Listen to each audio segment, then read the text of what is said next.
Ils font preuve d'une plus grande résilience. Ils n'ont pas été coupés de leurs camarades, contrairement aux élèves externes, par exemple. Donc, ils ont pu continuer une vie en communauté, ce qui est extrêmement important pour les adolescents. C'est l'heure maintenant de retrouver Charlotte Ganizat. Charlotte Ganizat qui est assistante sociale. Je pense qu'elle est en ligne et qu'elle ne va pas tarder à nous répondre. Bonjour Charlotte. Bonjour Cathy. Extra.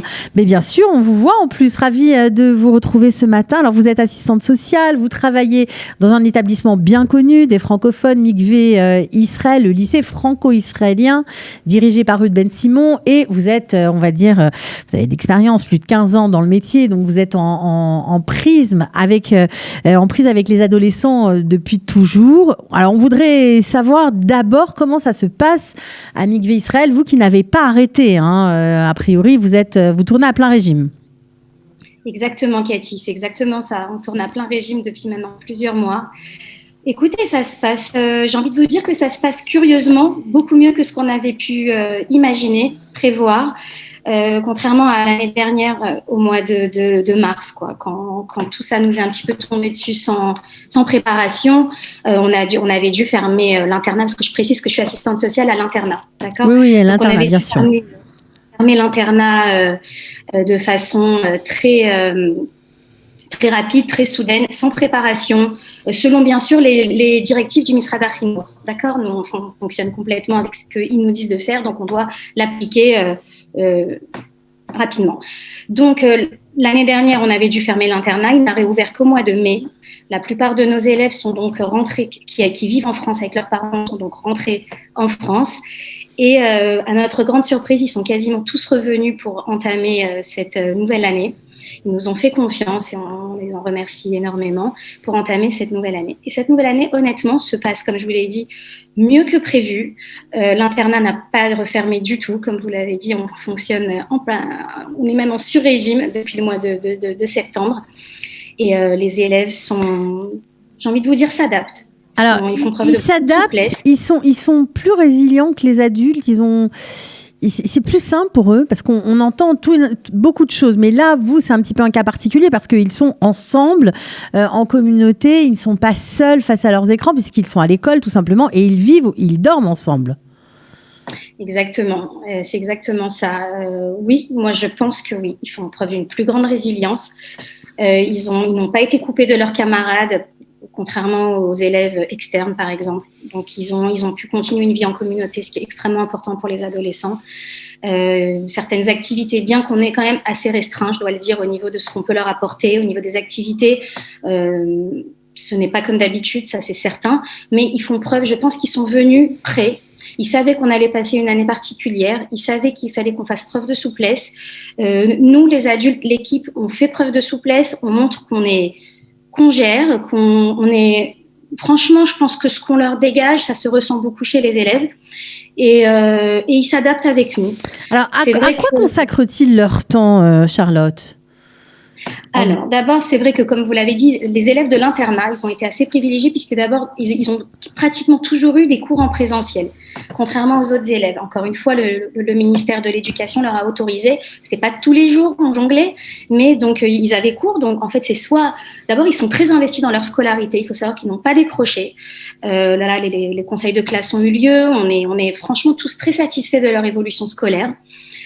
Donc, ils travaillent énormément. Ils ont soit en Zoom, soit en présentiel. Donc là, maintenant, le présentiel est quasi en totalité, voire en totalité. Mais jusque-là, donc la journée, ils étaient scolarisés, soit en Zoom, soit en présentiel. Les après-midi, ils se reposaient évidemment. Et le soir, il y avait cours de soutien, des activités de temps en temps. Shabbat aussi à l'internat. Ils sont ensemble, ils sont entre eux, ils sont dans un cadre magnifique, au grand air. Donc c'est vrai que tout ça, je pense, a beaucoup favorisé leur adaptation et la facilité de vivre cette année. Alors, ça, c'est pour les élèves qui ont la chance, on va dire, entre guillemets, d'être en internat. Mais pour tous ceux qui ne sont pas scolarisés depuis presque 9 mois, est-ce qu'on a constaté une plus grande tendance à l'addiction de diverses substances ou des écrans ou des téléphones ou autres ? Est-ce qu'il y a plus d'angoisse chez eux ? Comment vous avez-vous ressenti les choses ? Est-ce que les problèmes sont les mêmes ? Ok. Alors... effectivement, comme vous le dites, les élèves qui sont externes, j'ai moi-même 2 adolescents à la maison, une fille de terminale et un garçon qui est en seconde. Donc, je peux vraiment comparer par rapport à mes élèves et je sais que c'est beaucoup moins facile. Beaucoup moins facile. Ils sont plus coupés de leur milieu normal d'une vie d'adolescent, c'est-à-dire d'être en communauté avec leurs copains, d'être en cours, d'être cadrés. Ils ont dû faire preuve de beaucoup d'autodiscipline. Et je vois même par rapport aux élèves externes de MIGV, souvent, ils essayaient de venir rendre visite à l'internat, ce qui était pas autorisé, donc c'était assez compliqué parce qu'il fallait vraiment protéger le cadre internat, mais on sentait qu'ils avaient envie bien sûr de se rapprocher de tout ce qu'ils pouvaient. Alors, par rapport à votre question aux addictions, c'est vrai que de plus en plus d'études montrent que beaucoup d'adolescents, dû certainement au fait qu'ils étaient beaucoup plus passifs, beaucoup plus coupés de leur cadre, de leur monde, sont un petit peu plus tombés, c'est vrai, ces derniers temps, dans certaines addictions, comme les écrans, les jeux vidéo, l'alcool, les cigarettes et parfois même plus. Ça, alors, c'est vrai que de plus en plus d'études montrent ça. Il faut se méfier, les parents doivent se méfier, par exemple, de ces nouvelles attitudes, on va dire, chez leurs adolescents. Il faut sévir tout de suite ou il faut lâcher du lest?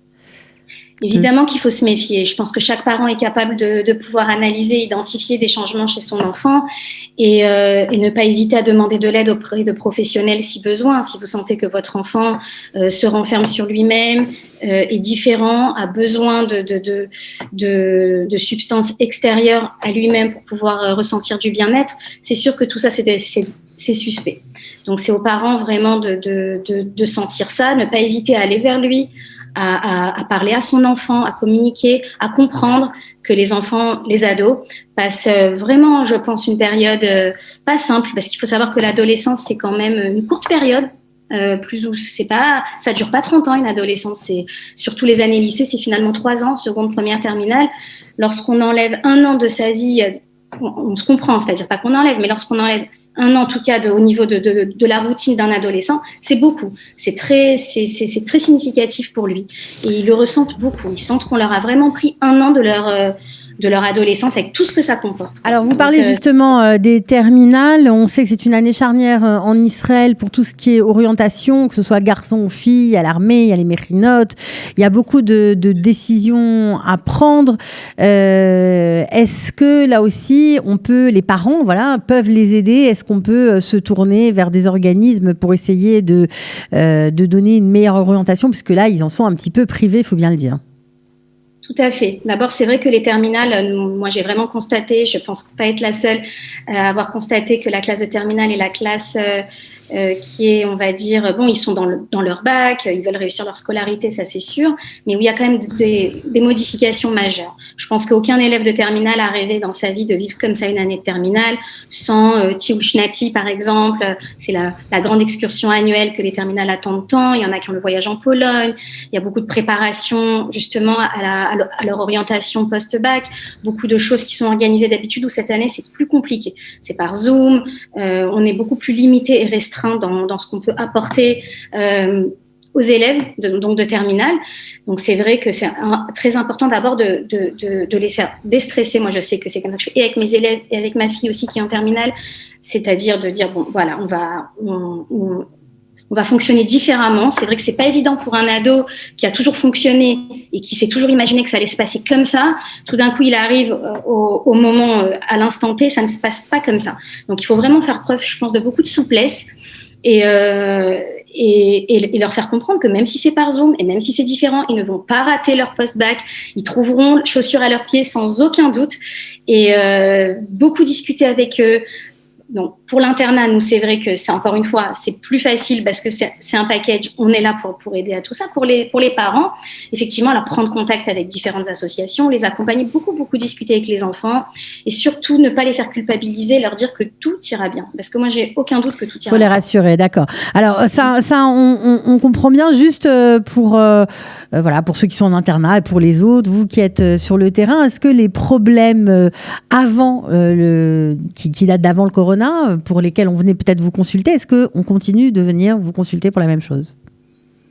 Alors écoutez, bon, moi voilà, je suis donc assistante sociale dans le milieu des adolescents depuis vraiment longtemps, 15 ans comme vous l'avez dit, en particulier dans les adolescents qui font leur alia dans le cadre de leur intégration en Israël. Donc c'est vraiment le duo gagnant.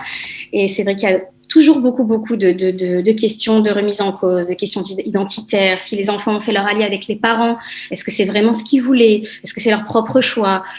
Souvent, il y a un petit... Parfois, c'est pas du tout une obligation, mais il peut y avoir un petit retour en arrière jusqu'à ce qu'eux aient le sentiment qu'ils aient pris leur propre décision et qu'ils ne suivent pas la alia des parents, mais que c'est leur propre alia. Ça, c'est important. Donc, honnêtement, oui, ce qui était là avant, les questions sont là. Maintenant, je n'ai pas constaté d'aggravation. Non, honnêtement, non. Au contraire, comme je vous l'ai dit plus haut, que je les ai trouvés particulièrement courageux, déterminés. Ils savaient dans quoi ils s'embarquaient cette année. Et je trouve qu'ils font preuve de beaucoup de courage et ils baissent pas les bras. Donc, je pense même qu'il y a une petite diminution de certains symptômes, parfois de baisse de régime au niveau des adolescents et de la ALIA. Bon, bien en tout cas, Charlotte Ganizat, on était ravis de vous avoir ce matin. On vous remercie d'avoir pris un petit peu de votre temps pour nous parler. On vous souhaite bonne continuation sur le campus de Mikvé Israël et à très bientôt. Je vous en prie. Merci beaucoup. Bonne journée. Au revoir. De rien.